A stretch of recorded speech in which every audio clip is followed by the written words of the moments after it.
السلام علیکم عزیز طلباء و طالبات. ہم لوگ پروفیسر کلیم الدین احمد کے بارے میں پڑھ رہے تھے. لاسٹ لیکچر میں ہم لوگوں نے جانا کہ پروفیسر کلیم الدین احمد کا شمار اردو کے اہم نقاد میں ہوتا ہے، جن کی اپنی ایک پہچان ہے. بڑے ہی سخت مزاج کے نقاد اردو تنقید میں گزرے ہیں پروفیسر کلیم الدین احمد. ان کے بارے میں اعلیٰ احمد سرور کہتے ہیں کہ کلیم الدین احمد ہمارے چوٹی کے نقادوں میں سے ہیں، بڑے نقادوں میں سے. اردو زبان میں جتنے بڑے نقاد گزرے ہیں انہی میں ایک جو ہے کلیم الدین احمد ہے. میں انہیں ایک بہت اہم نقاد ہی نہیں، تنقید کا ایک بہت اچھا معلم بھی سمجھتا ہوں. یہ کون کرے؟ اعلیٰ احمد سرور، جو بذات خود ایک اردو کے بہت بڑے نقاد ہیں. ان کا کہنا ہے کہ کلیم الدین احمد نہ صرف نقاد ہیں بلکہ ایک بہت اچھے معلم بھی ہیں. نقاد کا کام صرف بت گیری نہیں، بت شکنی بھی ہے. نقاد ایک تصویر ہی نہیں بناتا ہے بلکہ ماضی میں جو تصاویریں بن چکی ہیں علم و ادب کی، جو نظریات بنے ہوئے ہیں جو بے جا ہیں، ان کو توڑنے کا کام بھی جو ہے نقاد کرتا ہے. بت گیری نہیں، بت شکنی بھی ہے، اور کلیم الدین احمد نے بہت سے بت توڑے ہیں. اب یہ بھی ہم لوگ لاسٹ لیکچر میں پڑھ چکے تھے کہ کلیم الدین احمد کی تعلیم، اعلیٰ تعلیم جو ہے وہ انگلستان میں ہوئی ہے. انگریزی ادب کو انہوں نے جانچا، جانا، سمجھا، پرکھا، پڑھا. ظاہری بات ہے کہ ایف.آر. لیوز جیسے بلند پایہ نقاد سے فیض بھی اٹھائے. تو جب ان کی اعلیٰ تعلیم مغرب میں ہوئی، ایف.آر. لیوز اور نال جیسے بڑے بڑے نقادوں سے انہوں نے جب استفادہ اٹھایا، تو ظاہری بات ہے وہ ادب جس کو انہوں نے پڑھا تو ان کی نظروں میں اس ادب کی وقت، اہمیت زیادہ رہے گی بنسبت جب انہوں نے اس ادب کے معیار پر اردو ادب کو پرکھا ہوگا. اور انہوں نے اسی معیار پر اردو ادب کو پرکھا، اور انہوں نے بلکہ ایک مخلصانہ ان کی رائے تھی، اردو زبان سے ان کی یہ ہمدردی تھی، اسی لیے وہ چاہتے تھے کہ اردو ادب جو ہے مغربی ادب کے معیار پر پورا کھرا اترے. اب ان کی تنقید کو جو مغربی ادب اور خالص طور پر انگریزی ادب سے مرعوبیت کے نتیجے میں وجود میں آئی تھی،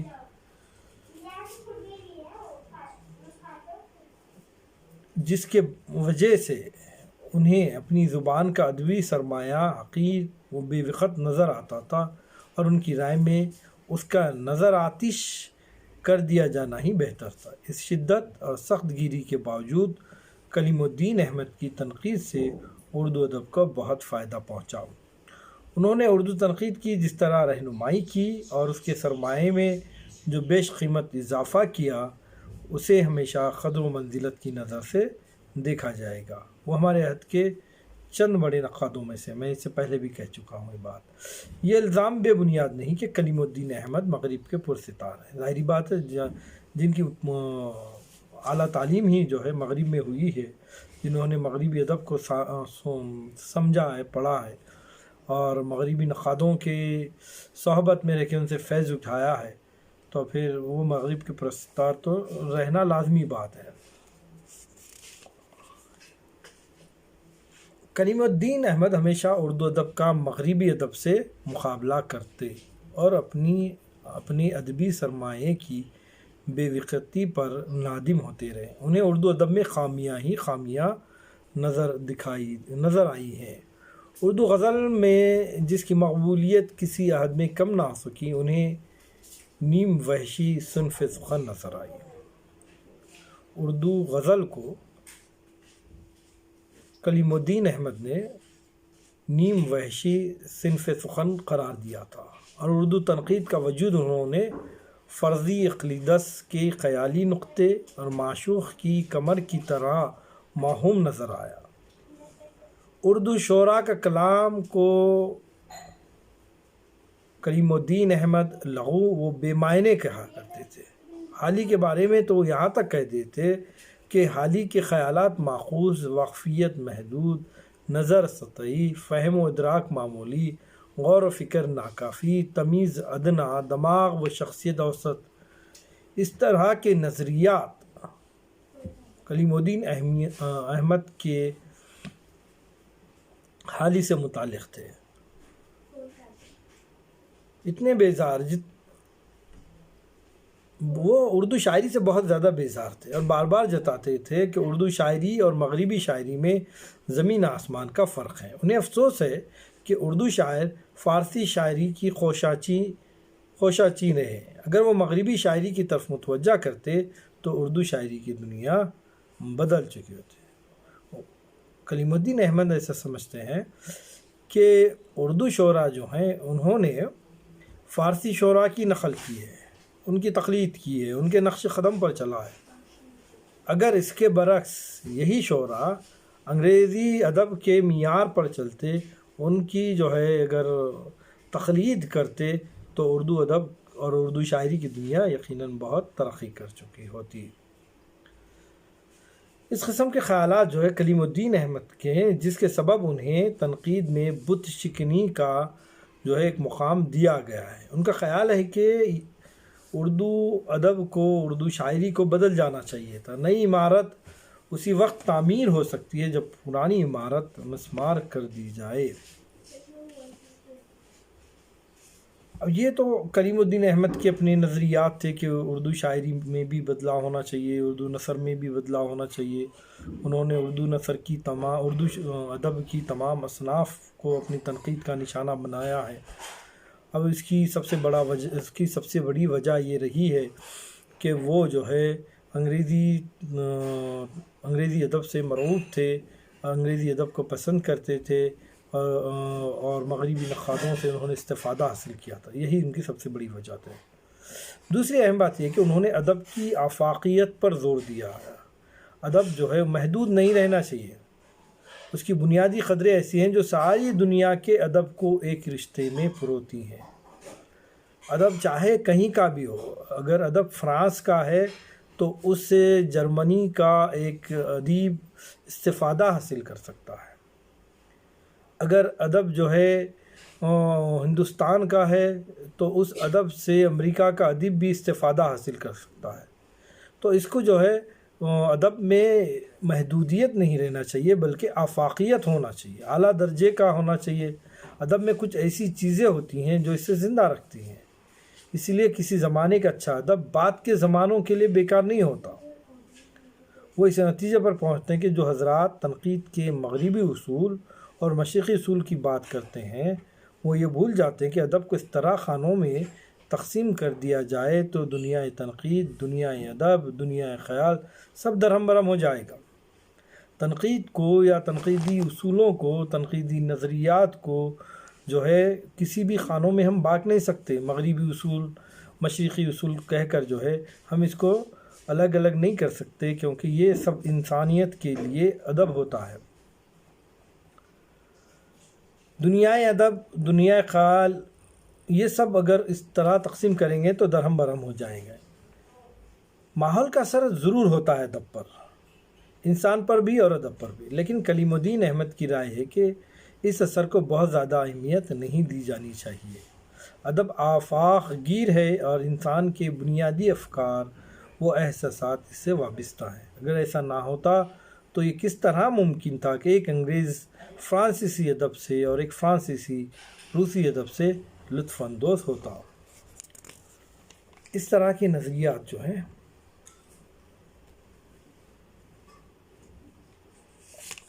دیکھیے، اس کے علاوہ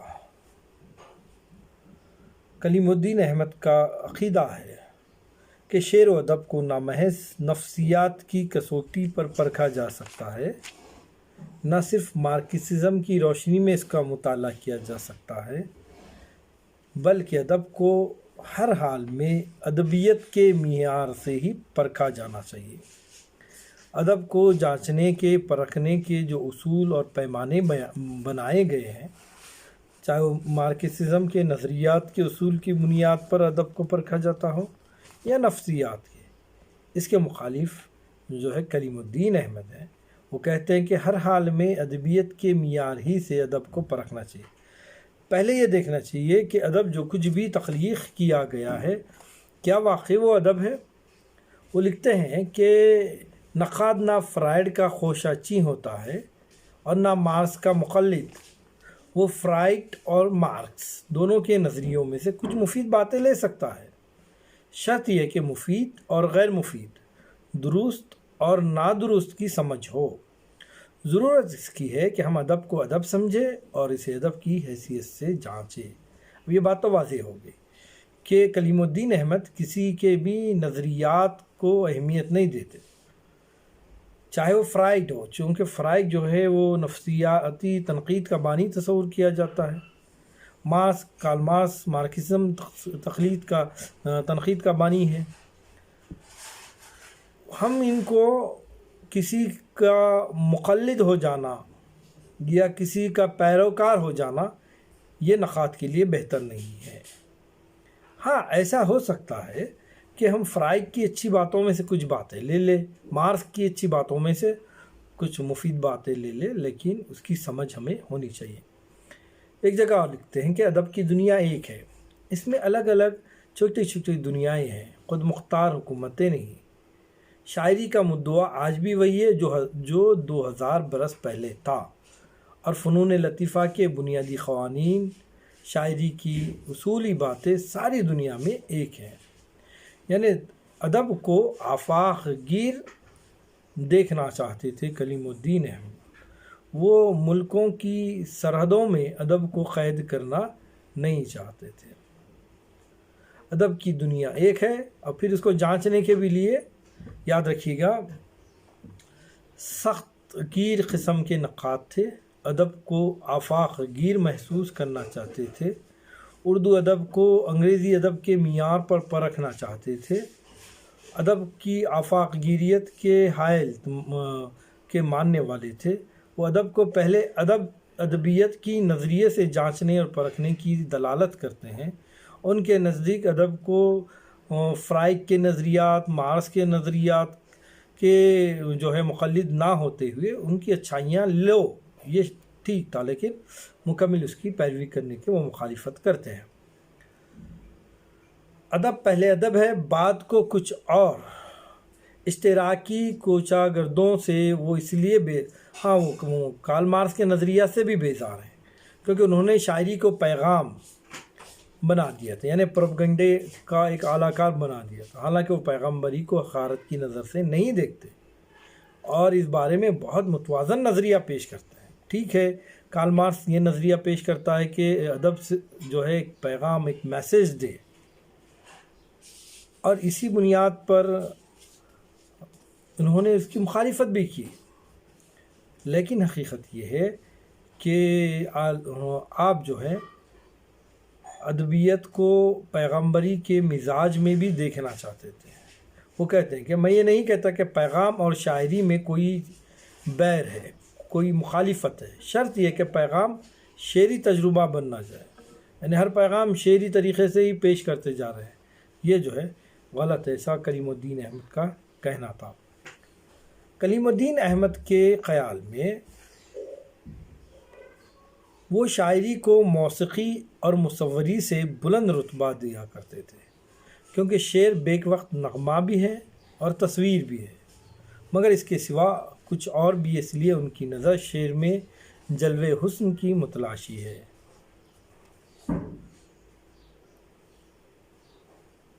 وہ بہت صاف لفظوں میں کہتے ہیں کہ ادب دو چیزوں کے اتحاد کا نام ہے۔ کون کون سے؟ ایک انسانی تجربات اور دوسرا حسن صورت۔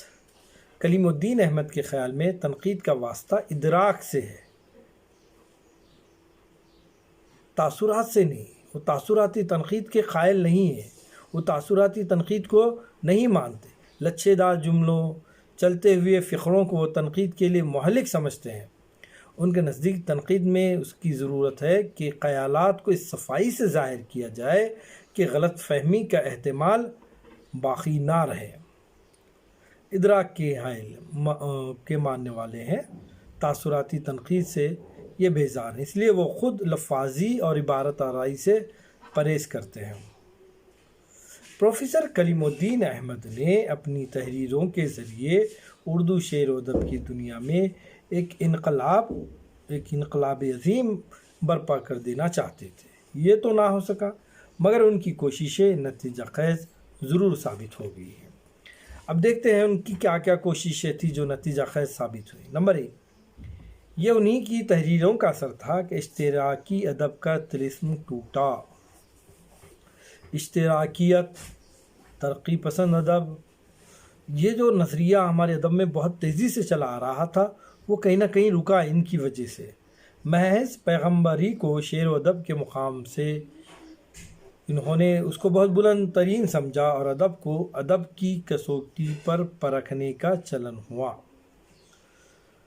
غیر ضروری مباحث کے بجائے ادب کے بنیادی مسائل توجہ کا مرکز بننے لگے۔ ان کی سبب یہ 2 باتیں ہو گئی۔ ان کی تحریروں سے ادب کی آفاقیت کا احساس پیدا ہوا اور ان بنیادی قدروں کی تلاش شروع ہوئی جو ادب کو زمان و مکان سے بلند کر دیتی ہیں۔ جہاں تصویر کا صرف ایک رخ دیکھا جاتا تھا اور کوتاہیوں کی گرفت جرم سمجھی جاتی تھی، وہاں خامیوں کی طرف انگلی اٹھانے کا حوصلہ بھی جو ہے کلیم الدین احمد کی وجہ سے پیدا ہوا۔ انہوں نے بت پرستوں کو بت شکنی کا ہنر دیا۔ اہل قلم نے ان سے یہ سیکھا کہ تنقید، تجزیہ، موازنے اور گول مول رائے پر ختم نہیں ہوتی، بلکہ اسے فیصلے بھی سنانے پڑتے ہیں، اور فیصلے کیسے؟ صاف اور 2 ٹک۔ کلیم الدین احمد نے بڑے بڑے کاموں کے منصوبے بنائے اور آخر تک ان کی تکمیل میں ہمتاً مصروف رہے، لیکن یہ سارے منصوبے مکمل نہ ہو سکے۔ پھر بھی انہوں نے بہت کچھ لکھا اور اپنی تحریروں سے ہماری تنقید میں بیش بہا اضافہ کیے۔ اردو شاعری پر ایک نظر، ان کے کتب ہیں، دیکھیے، اردو شاعری پر ایک نظر، اردو تنقید پر ایک نظر، عملی تنقید، سخنانہ گفتنی اور فن داستان گوئی، یہ ان کے اہم تصانیف ہیں جن کے مطالعے سے اندازہ ہوتا ہے کہ ان کا تنقیدی شعور برابر ارتقاء پذیر رہا۔ وقت گزرنے کے ساتھ ساتھ مغربی ادب سے مرغوبیت اور فیصلے میں عجلت کی عادت کم ہوتی گئی۔ وہ جو مرغوبیت تھی، بہت زیادہ مغربی ادب کو انہوں نے اہمیت دی تھی، وہ وقت کے ساتھ ساتھ کم ہوتی گئی۔ شدت اور انتہا پسندگی کی جگہ رفتہ رفتہ اعتدال و توازن نے لے لی۔ ان کا تنقیدی کارنامہ صدیوں تک انہیں زندہ رکھنے کے لیے کافی ہے۔ تو یہ تھے کلیم الدین احمد۔ الحمدللہ آج یہ بھی تکمیل ہو گیا۔ انشاءاللہ نیکسٹ لیکچر میں ہم لوگ عبدالرحمن بجنوری، شمس الرحمن فاروقی جیسے اہم نقادوں کو پڑھیں گے، اور اس کے بعد مغربی تنقید پر آتے ہیں۔ آج کے لیے اتنا کافی ہے۔ اللہ حافظ۔